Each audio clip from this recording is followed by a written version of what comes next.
तमाम पाकिस्तानियों के लिए हम सब लोगों के लिए अपनी इब्तदाई दिन से लेकर और आज तक एक सबसे अहम मसला है और हमारे दिल हमारे इस कौम के जज्बात हमारे कश्मीरी बहन भाइयों के साथ हैं और इंडिया ज़ालिम है और इस जुल्म को जारी रखने के लिए कश्मीरियों पर जुल्म जारी रखने के लिए इंडिया ने पाकिस्तान में ऐसे कई महाज खोले जिससे कश्मीर का मसला पसों पीछे चला जाए। और इन महाजों में से आजकल आप जैसे हम देखते हैं कि बलूचिस्तान का महाज है, खैबर पख्तूनख्वा में महाज है, इन तमाम चीज़ों के पीछे यकीनन जो है वो इंडियंस हैं और उनकी हॉस्टाइल एजेंसीज़ हैं, उनकी सपोर्ट है। लेकिन आज से हम चंद सालों पहले तक की बात है कि कराची भी एक महाज था इंडियंस के लिए, कराची भी एक महाज था और उन्होंने बिल्कुल पैरेलल कश्मीर के को काउंटर करने के लिए उन्होंने कराची में इन्वेस्टमेंट, रॉ ने इन्वेस्टमेंट की, रॉ ने अपनी पेनिट्रेशन की और अल्लाह का शुक्र है कि आज मैं बार बार ये कहता हूँ कि हमने कश्मीर की जंग जो है वो कराची में लड़ी है और कराची आज जो है वो रॉ के तसल्लुत से आज़ाद है, वरना 10 से 20 लोग एवरेज मरते थे। और हम कश्मीर में जब जो है वो हक़ खुद इरादियत की जो तहरीक थी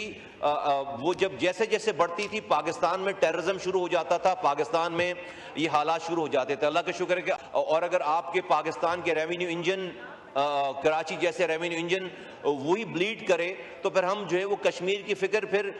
कैसे और किस तरह कर सकते हैं। तो अल्लाह का शुक्र है कि आज ये महाज जो है बंद है। मैं हालिया जो जंग पाकिस्तान को फतह हासिल हुई है उस जंग पर तमाम कौम को मुबारकबाद, पाक फौज को मुबारकबाद, हमारी मुसल्लह फ़ौज को, फील्ड मार्शल साहब को, उनकी टीम को और उसके साथ एयर फोर्स को, उनके चीफ को और जो हमारे नेवी के हमारे चीफ हैं, नेवी के तमाम हमारे जो जवान हैं उन सबको मुबारकबाद। और जिस तरह से सिविल इंतज़ामिया प्राइम मिनिस्टर साहब की गाइडेंस में, उनकी लीडरशिप में तमाम पोलिटिकल पार्टीज ने साथ मिलकर, तमाम सिविल और मिलिट्री क़यादत ने मिलकर जिस तरह और तमाम कौम ने जिस तरह इस जंग को लड़ा है एज अ कौम बनकर, उसकी जो है वो कोई मिसाल कोई नहीं मिलती। अल्लाह ताला हमें नजर बस से बचाए। जो ये इत्तेहाद था हमारा, जो इत्तेहाद है इस मामले में, जब दुश्मन क्लियर हो हमारे सामने, अल्लाह ताला इस इत्तेहाद को कायम और दायम रखे। ये बड़ा एक हमारे लिए भी एक सबक है, एक लर्निंग कर्व है और एक हमारे लिए केस स्टडी है। देखिए, जब हम ये कहते हैं कि हमारे मुल्क में जो भी जितनी भी दहशतगर्दी हो रही है, हमें इस पर कोई डाउट होना नहीं चाहिए कि इंडिया इस सारी प्रॉक्सीज में, दहशतगर्दी में इन्वॉल्व है। आप देखें कि जो भी वाकया हो जाए इंडिया में, कोई परिंदा भी मरता है तो वो सबसे पहले पाकिस्तान का नाम लेते हैं। वो किसी अपने यहाँ की टेररिस्ट ऑर्गेनाइजेशन का या किसी और का नाम नहीं लेते, वो सबसे पहले पाकिस्तान का नाम लेते हैं, बाद में कोई और बात करते हैं। हमारे यहाँ अनफॉर्चुनेटली माजी में ये होता रहा है कि हम पहले 10 नाम पहले कोई और लेते, बाद में 8वीं लाइन में, खबर की 8वीं लाइन में इंडिया का जिक्र करते हैं। India's name should come first, पहला वर्ड जो होना चाहिए वो इंडिया का। और कभी इंडिया इस तमाम दहशतगर्दी में इन्वॉल्व है, उससे होगा क्या? उससे होता क्या रहा है हमारे माजी में, जब आप 10 नाम पहले और हम लेते थे तो क्या होता था कि भाई 6 बजे से लेकर रात 12 बजे तक टीवी पे अब आधी कौम जो है वो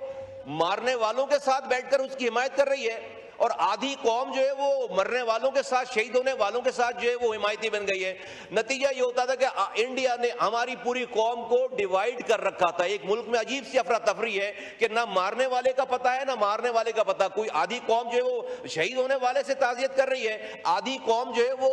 मारने वालों से हमदर्दी कर रही है। When the enemy is clear, when the enemy is exposed, उस वक्त कौम में कोई हिजान, कोई कंफ्यूजन जनाबे डिप्टी स्पीकर साहब नहीं रहा। मैं इस कौम को मुबारकबाद देना चाहता हूँ, इससे हमें लेसन लर्न करना चाहिए कि हमें यह पता होना चाहिए एज ए कौम, हमारे बच्चों को पता होना चाहिए, हमारे इस कौम के बच्चों को, कि हमारा दुश्मन इंडिया है। ये जो कुछ भी यहाँ सब कुछ हो रहा है, हमें वीडियोस देख ली, हमने ऑडियो सुन ली, हमने इंटरसेप्ट देख लिए। आज जो भी वाकया होता है वो यहाँ से पहले इंडियन टीवी पे पहले चल रहा होता है। तो जब قوم نے یہ دیکھا کہ ہمارا دشمن کلیئر ہے، آپ دیکھیں قوم کیسے اپنی فوج کے ساتھ سیسا پلائی ہوئی دیوار بن گئی، اور قوم کے ساتھ ہم نے یہ مقدمہ، ہم نے یہ جنگ جو کہ مشکل ترین جنگ تھا، ہم نے انڈیا کے تمام 75 سالہ جو اس کا خواب تھا، اس کو اللہ کی مدد سے چکنا چور کر دیا۔ پاکستان کی قوم نے، پاکستان کی فوج نے